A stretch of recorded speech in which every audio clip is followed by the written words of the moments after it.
Ahoy mga katot!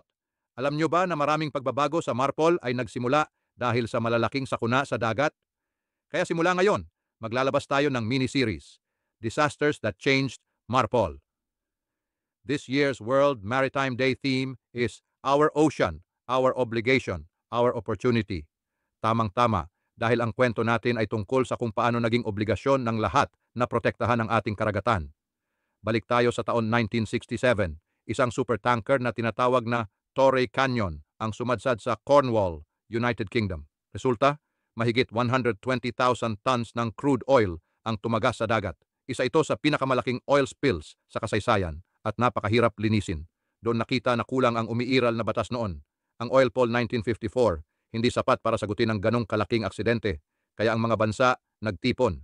At dito isinilang ang Marpol 1973, isang mas malawak na convention na hindi lang oil ang sakop kundi chemicals, sewage, garbage, and iba pa. Kaya mga katot, ang Torrey Canyon disaster ang nagbigay daan para magkaroon tayo ng mas matibay na proteksyon sa dagat. Obligasyon natin na sundin ito at oportunidad na rin para sa mas malinis na shipping industry.